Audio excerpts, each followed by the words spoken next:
Hello, everyone.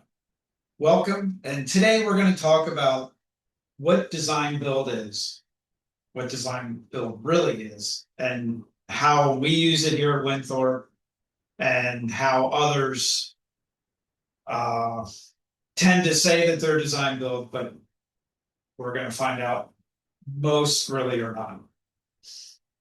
When I got started in construction, I was about 14 years old, and I always heard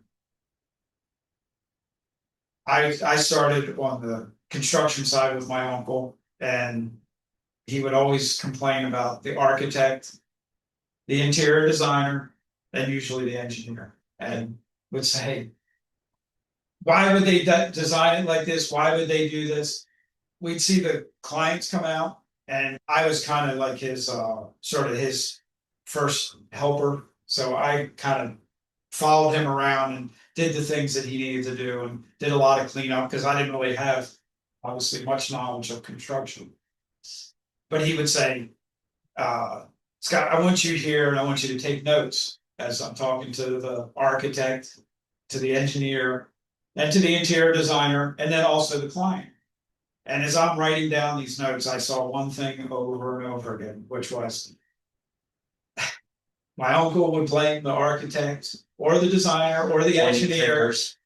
The architect would say, why didn't you do it this way? And a lot of times my uncle would say, well, because that isn't the way it was on the drawings. And they would say, well, but that you knew that's what we were supposed to do, even if it wasn't on the drawings that way. Or the engineer would come and say, I want you to do it this way. And it'd be like, okay, well, how can we do that? How do we put this beam in? How do we, structurally do this? And what I always heard was as well, it's really up to you. I do the drawings, you figure out how to actually implement it. So they would hand you and your uncle or a set of plans, and you're supposed to think through the entire project, figure out how it was all coming together based on just those plans. Yep.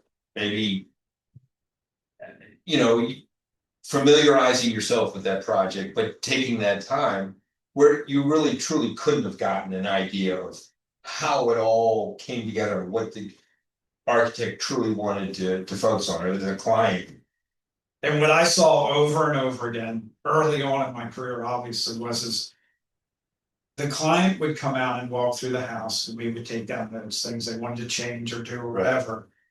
And the more that they came out, the more we understood what they wanted and what they were thinking. But it was really the first time we're hearing any of those things because they just spent 8 months with the architect explaining the things that were important to them, but never hearing it straight to the actual person that's building. And so I knew then that that process wasn't the right process. But I said, why is everybody doing design bid build? Why are, and my uncle continued to do it until he retired. And I couldn't figure out, what was everybody just stuck doing it because everyone else did it that way? Or was it, was there something that was really important about doing it that way? And I know that you'd hear the architect say, well, you've got to bring the drawings to me first, and then I'll design them. You'll figure out what's going on. Get someone to build it for you. Yeah. Then you go and find who you want to build. And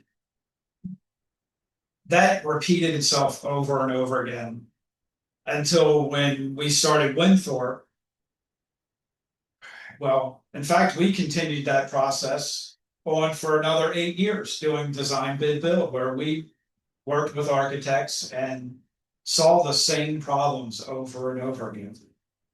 And I know one great story was when it was one of our first projects that we were doing up at Fells Point. And you could. That's great. That you knew you were building per the plans, right? And then ultimately, when it came time to pull the project together, they had drawn the windows in the wrong location and they were too low, and they came down behind the countertop. And it's because they handed it over to the interior designer that actually designed the kitchen. There was no communication between them. She was another party in the whole thing. And it just, we said to ourselves right then, if you can't communicate between everybody, how are you ever gonna get the drawings right? They're focusing on one, maybe two aspects of the project. They're not focusing on how it's all coming together, and then they're not focusing on truly what the customer is looking for and how they live and what their needs are. And so they get this one dimension and maybe two dimensions and think, okay, this is it, this is the project. And then, like you said, the interior changes up and A and B aren't communicating with each other enough, and then they're pointing fingers, and that's what happened.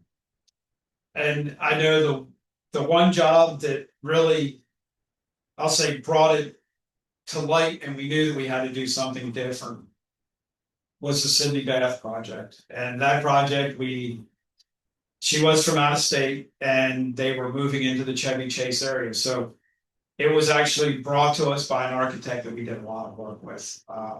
And we really kind of, on that project, we were able to sort of be in the forefront with the communication with her. And the architect was sort of behind us, and we were conveying things to them, what to put on the drawings and things like that.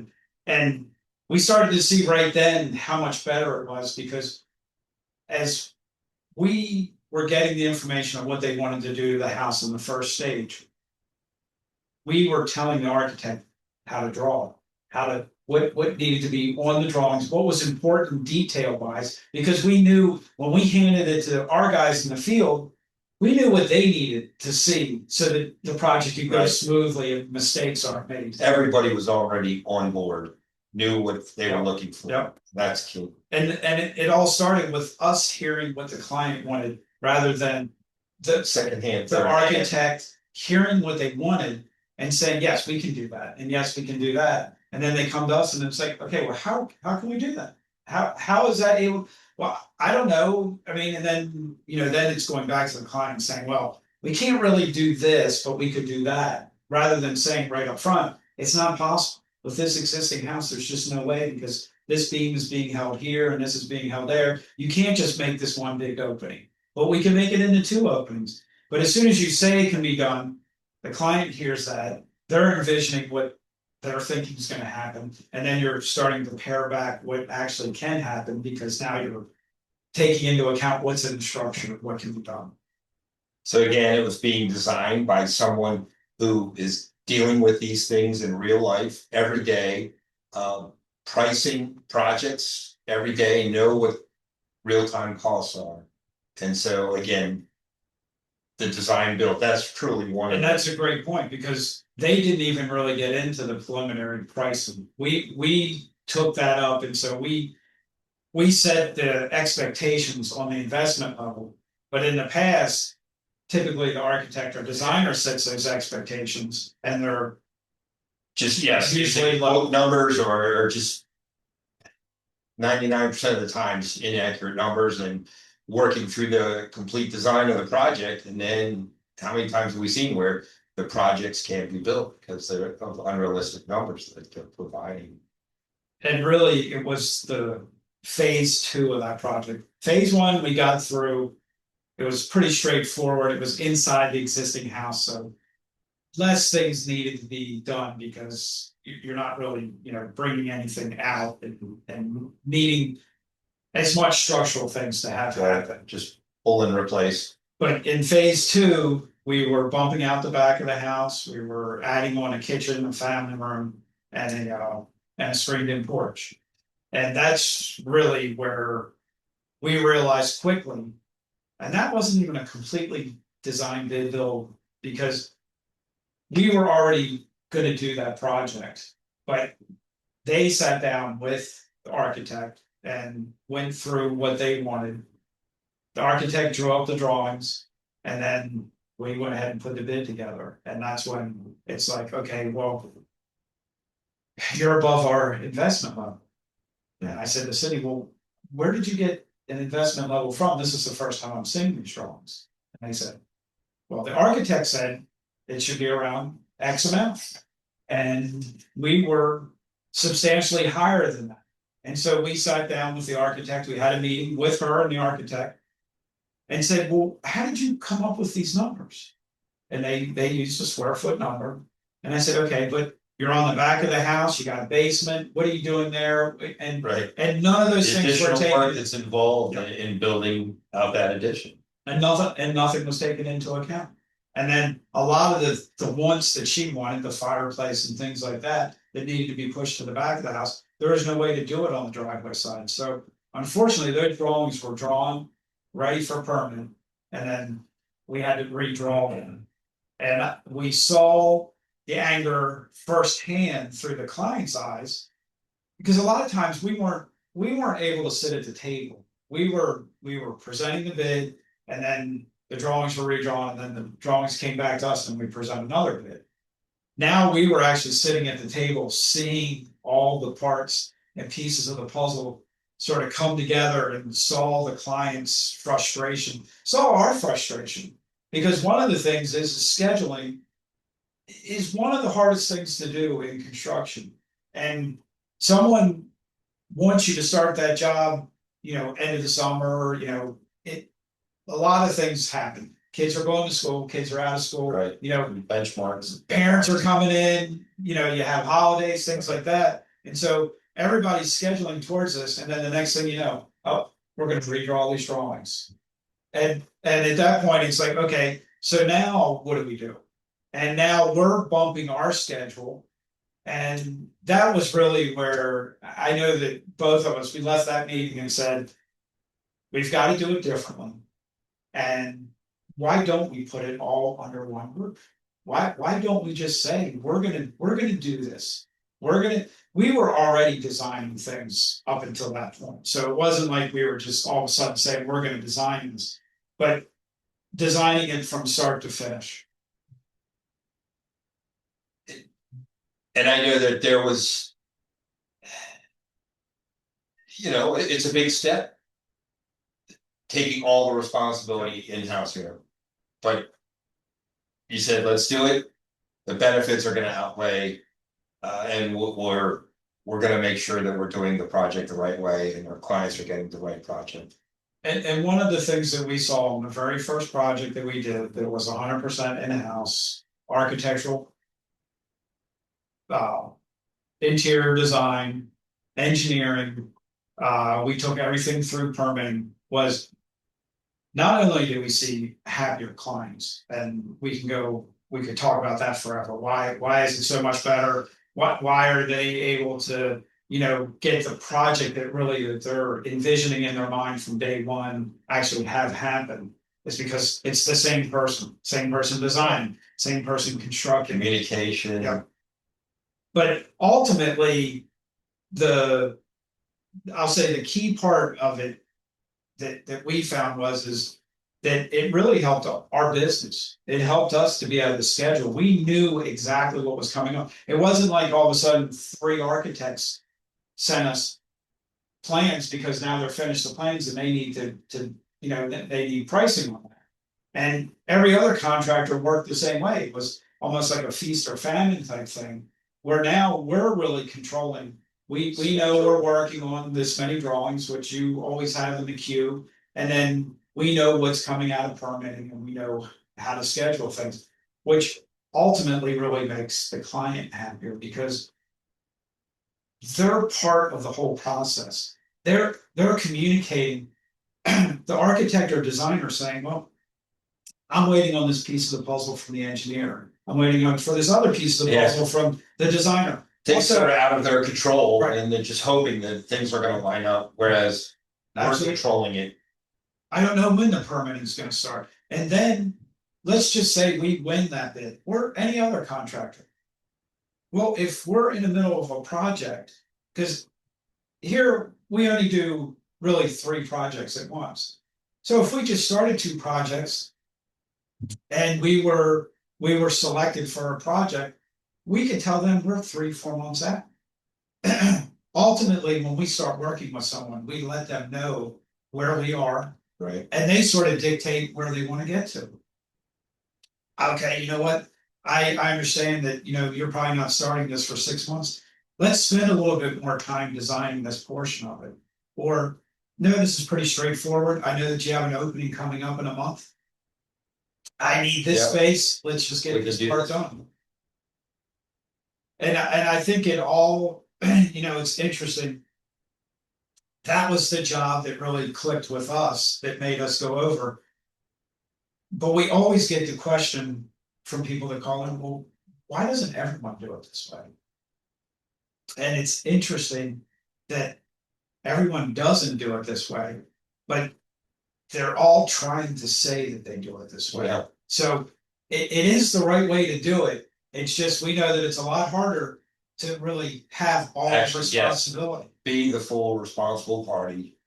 You said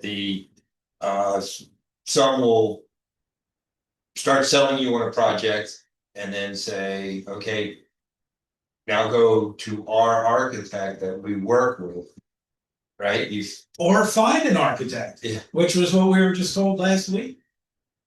But yes, you're gonna go to the back to architect, right? bid, build.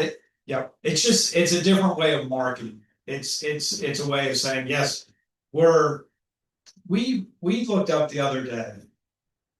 And we were trying to find some of the ones in this area that were calling themselves design builders. And I know we found this one company that talked all about master builders, which was the way it was done for, well, hundreds of years. And then it slowly got out to where the architect designers were their own people and the interior designers. It started out everybody was under their own roof. We came across a company, which we don't need to say who it is, but they're very well known in this area. And they talked about master builders, and they had 2 pages, which I sat and read through. I was showing you some of the things that they were saying, and I was almost amazed that, look, they're doing it like master builders. They say that our process is the master builders.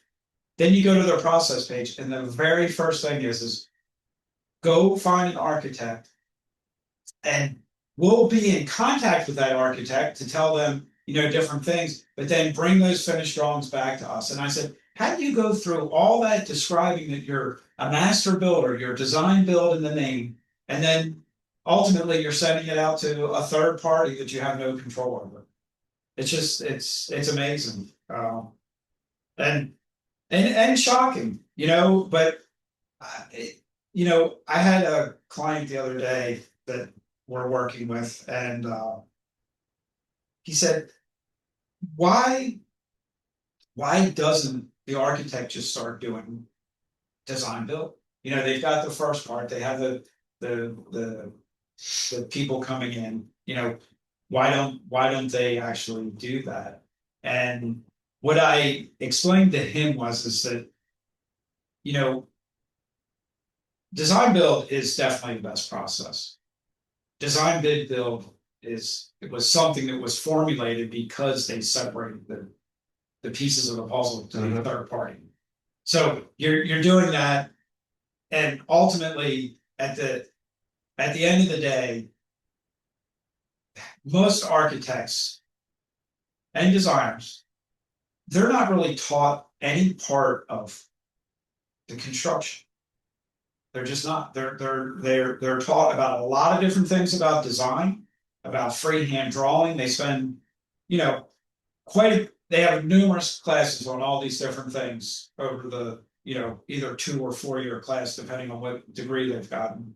And not once do they step foot on a construction site. The real world. Yep. So I really think the villain is it's not the architect, it's not the designer. It's the system. It's the system. It's the schooling. It's why wouldn't you have a semester where you intern and you're actually out on a construction site? Seeing how things are coming together. It's so important that we're doing on a daily basis and saying, you know what? Let's design this way. And that's how we learn. Yep. And a lot of architects that we know have never stepped foot on a construction site because they're doing this little section of the building and things like that. And I don't know how you can understand how to put something together with somebody when you don't understand how it goes together.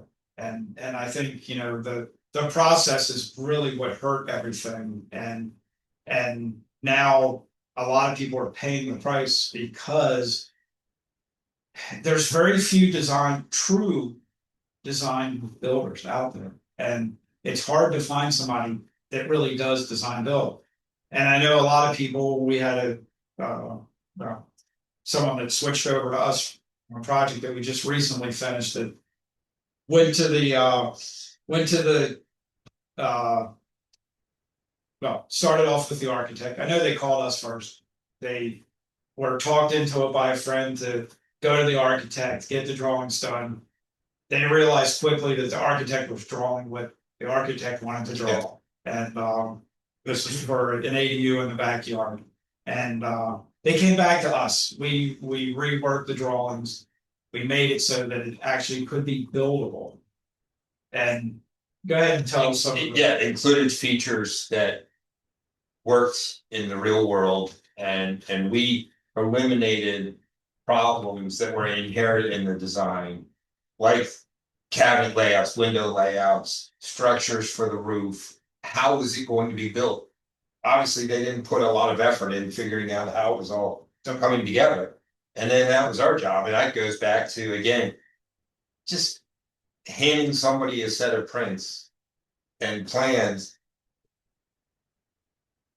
It starts over, and then there's a lot of finger pointing. And a big part of that, Craig, was the fact that by you redesigning it, it actually brought the price down. And right. And what happens is if it just came out from an architect or a designer, as when we started out as a contractor, we weren't changing those drawings. We were bidding what was on the drawings. We'd say to ourselves, well, that doesn't make sense, and that's costing the homeowner probably $10,000, $20,000, $30,000. But yet everybody's bidding it because that's what's drawn on the drawings. Where we're able to say, if the client, something the client wants, we're able to say, well, maybe we switch this a little bit and you could save this type of money. Right. But it's just handed down to the next person, and the next person just goes out and does what's on the drawings, which ultimately costs the client, costs them time, especially if there's any changes. The changes are really what, we know that when we were doing it, we'd see projects would stop for 2, 3, 4 weeks to have it go to the architect, the engineer, back to us, back to the architect, and nothing was happening. And that really frustrated the clients. Plus, it was costing, the clients more money. It was costing the contractor, us more money. And ultimately, the only person that was really making money was the engineer and the architect, because they were able to fill out their hours to redraw things, which is not really the best way of doing things. So really, what we were able to do by switching to design build was help the client, help ourselves, because scheduling, we were able to have happier clients. We had the hardest time getting people to take the engineer, the architect, and the interior designer out of the picture and say, yes, Scott, Craig, Dave, Jerry, Winthorpe, you did a great job. Because ultimately, in their mind, I spent a year with the architect. I spent a year with, or a combination of months with the interior designer. When they're not happy with the process, it doesn't really matter how great we made the project. They're not happy because the process is really is down. Yeah, and you could get to the end and it could be this beautiful project and everything looks great, but boy, that was the worst process ever. And so then no one's happy. And so we know that was another reason that we said we needed to bring it all under one roof. And now we've had happier clients, people that are happy and willing to write reviews for us, which only helps our business grow, and then we can do more projects, which shows to me that the design build way is just so much better than design bid build. And yes, it's the responsibility is a big step. It's all on us, but the benefits and the payoff that we're able to deliver to our clients, I think that the payoff that is that much greater. It surpasses the responsibility level and the burden that we're taking on, but it just makes sense. And the best thing is delivering that finished project that we know they're gonna love and fits their life, fits in the project budget that they were had always been anticipating. It just works out well. Leaving the job and having them say so many nice things about the from How from much the beginning to the end. Yeah, And and hearing them tell other people about it, which also has improved what we're able to do, because the sales part is the part that, well, we don't necessarily enjoy. We enjoy doing the actual work and everything else. We don't enjoy necessarily talking about ourselves and things like that. So it's so nice to have a client that's almost doing all the sales for us, because they're telling them about how how, I don't want to say great, but how that process is the way to go, and why to choose Winthorpe to do that. And it's just a pleasant experience working with us directly. It's not like there's 10 different parties involved that you're arguing with, or people are pointing fingers at. So I just think it's that personal service that you're getting, and we're able to deliver that finished project. And like you said, just that they're happy with the project, they're happy with the process. It just makes it all worthwhile. and if anything comes up, they know they can reach out to us, Yes. and we're gonna take care of it. And things are gonna come up. I mean, things happen, you know, hopefully it's very few, and that's what we strive for on every job. But things are gonna be missed. And when something is missed, do you want a company that's gonna say, well, it was the Yeah, architect's fault because he didn't put it on Wasn't on the plan. or the description of what he wrote down wasn't necessarily right. No, you want a company where you say, Scott, right? We talked about this. This isn't exactly what happened. And we go, yep, that's right. We did talk about it. That is what we said we were gonna do. And then we go out and we make the corrections. So that's, so everyone's happy at the end, which then, for me, that's what makes it, you know, why I want to continue doing this, and why it's so enjoyable, because you have somebody that says, you know, I was so happy that I could describe to Craig what I wanted done. He put it down on paper, and then from paper it went to reality, which either was the addition or the custom home or whatever, you know, the project is. This is exactly what I envisioned, which was what we hear over and over again, which is what makes it fulfilling. And it was scary at first, but we've accomplished quite a bit, and we're looking forward to continuing on this process and doing more and more projects. Yep.